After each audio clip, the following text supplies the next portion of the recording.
नमस्कार दोस्तों, आप सभी का स्वागत है एक बार फिर से हमारे चैनल प्राचीन ज्ञान उपाय में। दोस्तों, आप सभी से रिक्वेस्ट है कि यदि आपको वीडियो पसंद आए तो वीडियो को लाइक करके अपने दोस्तों के साथ शेयर जरूर कीजिएगा। आइए वीडियो शुरू करते हैं। भगवान गणेश विघ्नहर्ता माने जाते हैं। कहा जाता है कि गणेश जी जिन जातकों पर प्रसन्न होते हैं उनकी सभी विघ्न बाधाएं दूर हो जाती हैं। ऐसे में गणेश जी की कृपा पाने के लिए बुधवार के दिन उनकी आराधना जरूर करनी चाहिए। शास्त्रों में भी मान्यता है कि जिस जगह विघ्न विनाशक का वास होता है वहाँ रिद्धि सिद्धि, शुभ लाभ और माँ लक्ष्मी भी विराजती हैं। भगवान गणेश की कृपा से जातक के जीवन में सब मंगल ही मंगल होता है। बुधवार का दिन बिगड़े कामों को बनाने के लिए उत्तम माना जाता है। साथ ही इस दिन कुछ उपाय करने से विघ्नहर्ता श्री गणेश की कृपा प्राप्त होती है और जीवन के सभी कष्ट दूर होते हैं। तो चलिए जानते हैं बुधवार के उपाय। दोस्तों, हमारे शास्त्रों और पुराणों में कई रहस्यमयी मंत्रों के बारे में बताया गया है। यह मंत्र बहुत ही शक्तिशाली और चमत्कारिक है। इन मंत्रों के उच्चारण से हमारे आसपास एक सकारात्मक ऊर्जा का निर्माण होता है। यह ऊर्जा हमारे लिए बहुत ही फायदेमंद होती है। प्राचीन ऋषिमुनि अपनी दिनचर्या में प्रतिदिन इन मंत्रों का उच्चारण करते थे।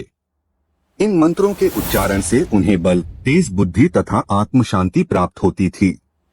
अगर आप भी अपने जीवन में महत्वपूर्ण बदलाव देखना चाहते हैं तो आप भी रोज सोते समय इन आसान से मंत्रों का जाप करें। ये मंत्र आपके जीवन में सुख, शांति और समृद्धि लेकर आएंगे। यह मंत्र बहुत ही आसान होने के साथ ही इनका प्रभाव बहुत ही चमत्कारिक होता है। सुबह जागने से लेकर रात्रि को सोते समय तक अलग अलग मंत्रों के बारे में हमारे शास्त्रों में बताया गया है। इसके साथ ही हम सभी के घर में जो भी बड़े बुजुर्ग होते हैं वे प्रतिदिन हमें कुछ ना कुछ अच्छी बातें सिखाते ही रहते हैं। घर में अच्छे संस्कार डालने का काम भी घर के बड़ों का ही होता है। हमारे घर में प्रतिदिन जिन नियमों का पालन किया जाता है उन्हीं नियमों पर हमारे घर की परिस्थिति निर्भर करती है। हमारे घर में यदि प्रतिदिन अच्छी बातों का पालन किया जाता है और घर के लोगों में नियमबद्धता हो तो वहाँ हमेशा सुख, समृद्धि और शांति रहती है। और यदि हमारे घर में किसी भी प्रकार का अनुशासन नहीं है और न ही कोई नियम कायदे बनाए गए हों, बड़े बुजुर्गों की सीखों को अनदेखा किया जाता हो तो उस घर में हमेशा कलह है और दुख की परिस्थिति बनी रहती है। भगवान श्री कृष्ण ने गरुड़ जी को मनुष्य के आचार विचार संबंधी बहुत ही महत्वपूर्ण ज्ञान दिया है। यदि मनुष्य शास्त्रों के नियमों का पालन सही से करता है तो उसके जीवन से 90% परेशानियां अपने आप ही खत्म हो जाएंगी। शास्त्रों के ये नियम हमारे शरीर को स्वस्थ रखते हैं, हमारे मन को भी शांत रखते हैं। इन नियमों का पालन करने पर आप कभी मानसिक रूप से बीमार नहीं होंगे। इसके साथ ही इन नियमों का पालन नित्य किया जाए तो हमारे जीवन से दुख और दरिद्रता भी समाप्त हो जाती है और परिवार में सुख शांति आती है। आज हम आपको ऐसे ही कुछ शास्त्रीय नियमों के बारे में बताने जा रहे हैं जिनका पालन बच्चों से लेकर बूढ़ों तक सभी को करना चाहिए। इससे आप 1 महीने के अंदर महत्वपूर्ण बदलाव महसूस करेंगे। आप खुद अपने घर की परिस्थिति को अपनी आंखों के सामने बदलता हुआ देखेंगे। इन चमत्कारिक नियमों का प्रभाव ही ऐसा पड़ता है कि व्यक्ति ईश्वर के सानिध्य में चला जाता है और ईश्वर से जुड़ जाता है। तब उसके जीवन से सभी प्रकार के दुख खत्म हो जाते हैं। आइए जानते हैं उन महत्वपूर्ण नियमों के बारे में। दोस्तों, वैसे तो हमारे सभी धर्मशास्त्रों में प्रातःकाल सूर्योदय से पहले ही उठने के लिए सर्वोत्तम समय माना गया है, लेकिन आजकल की अनियमित दिनचर्या में यह असंभव सा लगता है। फिर भी हमें सुबह जितनी जल्दी संभव हो उतनी जल्दी उठने की कोशिश करनी चाहिए। आँख खुलते ही सर्वप्रथम ईश्वर का नाम लेना चाहिए और नित्य कर्म से निवृत्त होकर ईश्वर की पूजा आराधना से अपने दिन की शुरुआत करनी चाहिए। ऐसा करने से आपके तन और मन में नई चेतना और सकारात्मक ऊर्जा व्याप्त होती है जो दिन भर आपको अच्छी बातों की ओर प्रवृत्त करती है। यदि संभव हो तो सूर्योदय के समय सूर्य देवता को अर्घ्य जरूर दें। सूर्य देवता को अर्घ्य देने के साथ ही सूर्य नमस्कार करने की भी आदत डालें। सूर्य नमस्कार एक सर्वांगीण व्यायाम होने के साथ ही सूर्य देवता के प्रति अपनी कृतज्ञता व्यक्त करने का माध्यम भी है। सूर्य मंत्रों के साथ सूर्य नमस्कार करने से मानसिक प्रसन्नता और शांति मिलती है और साथ ही निरोगी काया और जीवन के प्रति उत्साह भी जागृत होता है। इसलिए प्रतिदिन सूर्योदय के समय सूर्य देवता को नमस्कार करने की आदत डालें। दोस्तों, कुछ पेड़ पौधों को ईश्वर का विशेष आशीर्वाद प्राप्त रहता है।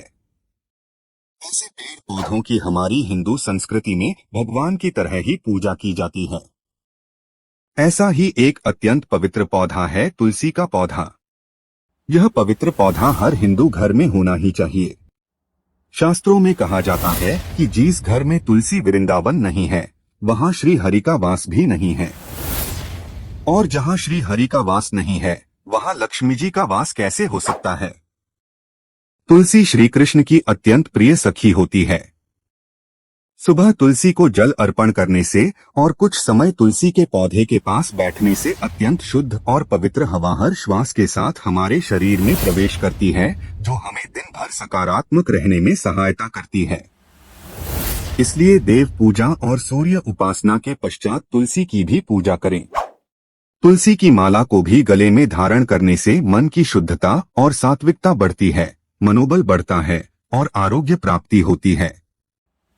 दोस्तों, हम अक्सर किसी पूजा पाठ के बाद या तीज त्योहार पर ही अपने माथे पर तिलक लगाते हैं, लेकिन हमारे शास्त्रों में प्रतिदिन माथे पर तिलक, कुमकुम, चंदन, केसर, हल्दी और भस्म लगाने का शास्त्रीय, तांत्रिक और वैज्ञानिक आधार पर महत्व बताया गया है। माथे के बीचों बीच इन सभी में से कोई एक भी चीज लगा लेने से व्यक्ति के मन की एकाग्रता बढ़ती है, मानसिक तनाव कम होता है, आध्यात्मिक शक्ति बढ़ती है, जिससे तन और मन में शुद्धता का अनुभव होता है और बुरी शक्तियां चाहकर भी हमारे आसपास नहीं आती है। इसलिए प्रतिदिन पूजा के बाद अपने माथे पर तिलक लगाना चाहिए। दोस्तों, घर में रोज शुद्ध और सात्विक भोजन बनाना चाहिए और सबसे पहले भगवान को भोग लगाकर फिर सबने खाना चाहिए। हमेशा पहली रोटी गौ माता की और आखिरी रोटी कुत्ते की निकालनी चाहिए और उन्हें खिलाना भी चाहिए। संध्या काल में भी नियमित रूप से अपने पूजा स्थान पर दीपक अवश्य जलाएं। साथ ही संभव हो तो घर के सभी सदस्य मिलकर ईश्वर की उपासना करें और श्लोक, भजन या मंत्रोच्चार करें। भगवत गीता या रामायण जैसे पवित्र ग्रंथों का पठन करना भी श्रेष्ठ होता है। इससे घर का वातावरण सुखद और शुद्ध होता है और साथ ही घर के लोगों में सुसंस्कार भी जागृत होते हैं। शाम को तुलसी के पास भी दिया जलाएं। घर की सारी नकारात्मकता चुटकियों में दूर हो जाती है। घर में नियमित रूप से छोटे ही सही लेकिन धार्मिक अनुष्ठान आयोजित करते रहे। इससे आपका पुण्य द्विगुणित हो जाता है। दोस्तों, जिस प्रकार हमें सुबह उठकर सबसे पहले ईश्वर का स्मरण करना चाहिए, उसी तरह रात्रि में सोने के पहले भी ईश्वर को स्मरण करके ही सोना चाहिए। हर अच्छी बात के लिए आभार प्रकट करना चाहिए और हर गलती की क्षमा मांगनी चाहिए। घर में रोज अपने बड़े बुजुर्गों को प्रणाम करने की आदत डालें और उनका बहुमूल्य आशीर्वाद की सौगात प्राप्त करें। दोस्त, आप वीडियो के अंत तक आ ही गए हैं, तो आपसे रिक्वेस्ट है, चैनल पर पहली बार आए हैं तो चैनल को सब्सक्राइब करके बेल आइकॉन को ऑन कर ले और वीडियो पसंद आया हो तो अपने दोस्तों को शेयर कर दे ताकि उनको भी फायदा हो सके। धन्यवाद।